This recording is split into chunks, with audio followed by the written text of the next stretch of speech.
This is Sealey, and this mindfulness style meditation is for developing your calm.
Good morning. How are you all today? I'm feeling all right. I've had quite a broken night and quite a lot of night sweats again, because you really need to know that, don't you? Yes, wow. But I've had a nice shower this morning and done some meditation. I've made my coffee, I've got breakfast, I've got the bullet journal method book here, which I've been trying to read for years. No, I haven't. I've been trying to read it for a year. I got it for myself as my birthday present last year. Well, you know, my birthday was last year. It's 2022, but the year before. You know what I mean, okay? This is the problem with having your birthday at the end of the year. It's like, never mind, never mind. Today, my aim is to try and be a bit more mindful, a bit more in the moment, and really, for once, doing one thing at a time, which is, as you are well aware, not something I'm very good at. And actually, this isn't even one thing at once, is it? Because I'm going to have a breakfast and read my book. But you get the idea. You get the idea. I'm going to sit down, I'm going to read and take it easy. But it's a process, and it'll be going on our whole lives. We'll always be in relationship with ourselves. So it's not a destination that you get to. It's not a state of being that you achieve or gets unlocked. It's just an ongoing relationship with yourself and taking care of that relationship with yourself. Just like you put energy and time and thought into taking care of your relationships with your friends and your family and your partners and whoever else is in your life. I just finished one of my podcasts that I was listening to when my postie knocked on the door with a care package from my mom. Do you want to see what she sent? I want to see what she sent. I haven't even opened it yet. Let's see what we've got in here.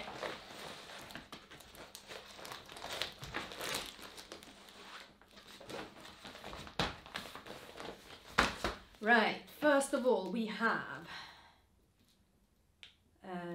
a spice mix from a place that grows their own herbs and spices and then blends them. Oh, it looks good. Ooh. An enormous bar of Swedish chocolate. Oh, yes. Oh, yes. What have we got here? We have got gingerbread spice and saffron and a couple of recipes. Oh, that's cool. Thanks, Mum.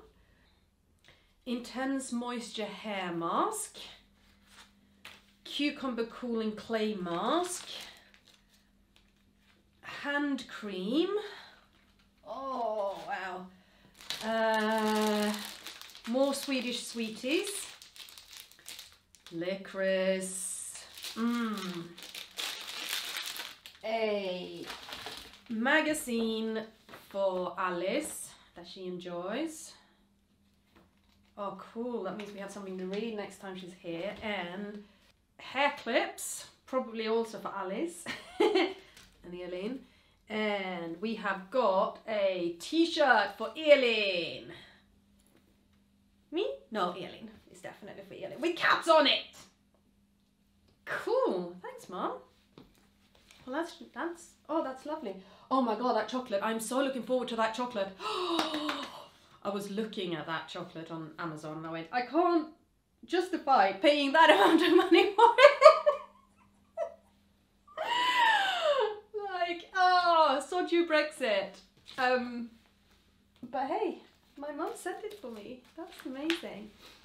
Oh, and this mask is great because I was thinking of actually taking a day this week of doing face mask and caring for my nails and all of those kinds of things. So that's really good. Winter Lux hand cream.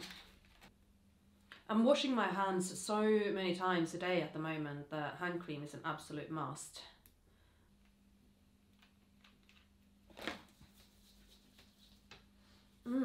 Yeah, I've definitely not lost my sense of smell. So in case you haven't noticed, today really is a mindful day for me. It's a day where I'm just focusing internally on me.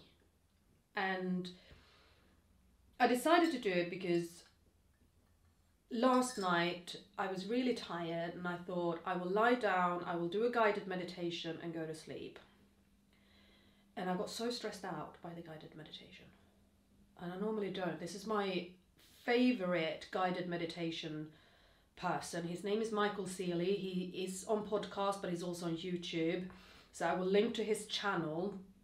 Definitely go and check it out. I don't know if you've noticed this. When you do guided meditations, you can sometimes really resonate with the voice of the person leading them, or you can absolutely hate the voice of the person leading them. And in so many instances, I kind of just cringe at the voice, but Sealey, I resonate with his voice. I feel calmed by it. I was using his meditations to cope with the anxiety and how scared I was and how much pain I was in when I was pregnant with Alice. I didn't want to do hypnobirthing because, well, this is probably not fair, but you know, whenever I've looked into hypnobirthing, I've seen the phrase "your body knows how to give birth," and that has been a huge trigger for me. And I have immediately shouted, "Well, my body didn't! Look at Elin, my body did not know how to give birth." So hypnobirthing I've never really felt was for me, whereas these guided meditations and guided hypnosis practices were just really good at centering myself and keeping me calm without kind of going, oh, your body knows how to do this. I've loved following him and using his guided practices in the past. So I wanted to do it last night and I just felt so stressed out. I really struggled to settle into it. Every part of the meditation that was supposed to help me go into deeper relaxation just had me stressing even more. I had to sit down and I had to think about, why is this happening? Like, why am I literally trying to get away from this? And I think it's because I am so out of practice being in touch with me. Even when I listen to podcasts, I will do it while I'm doing something else. And I've not sat down and done any meditation or guided meditations for years. Because when is there space for that in my life? And right now there is space for that. So this morning I did a morning meditation with Sealey instead, which was much easier for me to follow along with. And I have spent some time now listening through a couple of episodes by a podcast called Unfuck Your Brain by Carl Lovensteel, which it's just such an amazing podcast. Every time I listen to an episode, I have multiple moments throughout the episode where I just stop and I go, oh, hang on a second, I need to digest that. It hits home so much in so many ways. But as I say, I never really listen to them when I can just sit and listen. Like I'm on a walk, or I'm driving somewhere, or I'm doing something.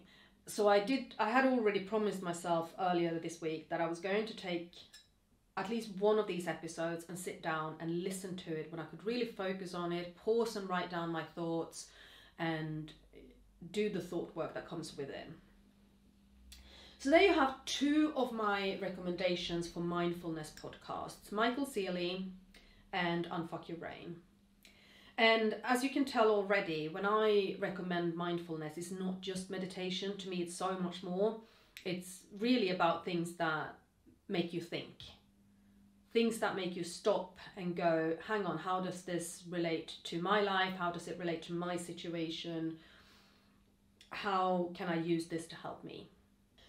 And in that respect, another favourite podcast of mine, actually two podcasts, are by Esther Perel. If you've never heard of Esther Perel, she's a really fascinating relationships therapist. And these podcasts are How's Work and Where Should We Begin? How's Work is really about professional relationships. And Where Should We Begin is mostly about romantic relationships, but not solely. It can be a relationship between parent and child, for example, or between siblings or between friends. It's very much about how you relate to different people and how you communicate with them and what is within your power to affect. Because ultimately we don't have any power over anybody else. We can't control anybody else's thoughts, actions, feelings, behavior, nothing like that. All we can do is work on our own. But I got into Esther Perel when my marriage was in very rocky waters. And it was just so fascinating to listen to these podcasts and recognizing that I was not alone in feeling and behaving the way that I was. Or indeed in being in a relationship where the other partner was behaving in the way that he was. So I really recommend Esther Perel, How's Work and Where Should We Begin? And another podcast that I like, and this is really because my life is so crazy and so busy, is one that's called Meditation Minis. Because they're so short. 10 minutes, 7 minutes. A quick meditation where you don't have to commit all that much time, but you still can benefit from those moments of just sitting down and focusing on yourself and looking inwards and switching off for a little bit. So I really like that. Yeah, my main recommendations for mindfulness podcasts. I will obviously pop all of them as links in the description below as well. So go and check them out if you feel that they might be relevant for you. You may very well have mindfulness podcasts or YouTubers that you really recommend. So if you do, you know what to do. There's a whole massive comment field there. Please share them with me because I find it really interesting and I'm definitely open to finding new ones. So yeah, go right ahead. While I am telling you what to do and I am trying to control your actions, go and subscribe to my channel if you haven't already. Take responsibility for this now. Okay. I've really spent most of today in this chair. As you can see, I've added to it. This is the massage chair cover, so I've had a bit of a massage, and particularly around my middle back going, oh, a lot. So should probably run it a couple of more times. But yes, it's been very nice to just sit back and close my eyes and have a podcast on and just, TV's not been on today at all. I've also had a foot bath. Am I milking this or what? I'm like, no children, convalescent, let's sit on a massage chair with a foot bath. Because I'm worth it. I really have spent hours on podcasts today, but it's been really interesting and really, really thought-provoking. There's a lot of kind of bzzz going on in my head that I'm hoping is going to settle down into some action very, very soon. I am feeling a lot better. I'm still quite tired, but I'm much less fuzzy in my head, definitely capable of concentrating for longer stretches of time and not flagging so badly that I need to lie down or I need to sit down. Yeah, I really do think it's going the right way. If I didn't mention it earlier in the vlog, I can't remember if I did. I did another lateral flow test today and it is positive. Today is day 5 for me. I was expecting it to still be positive, but the NHS guidance, so the UK healthcare system guidance, is you can start testing on day 5. And after 2 consecutive days of negative, you're allowed to leave quarantine. Or you can leave quarantine after your 11 days, whichever one comes first. Well, I'm sort of wondering if I'm still testing, you know, say for sake of argument, I don't think I will, but say for sake of argument that I was still testing positive on day 11, I wouldn't leave quarantine. Like, I think that would just be silly, but maybe that's just me.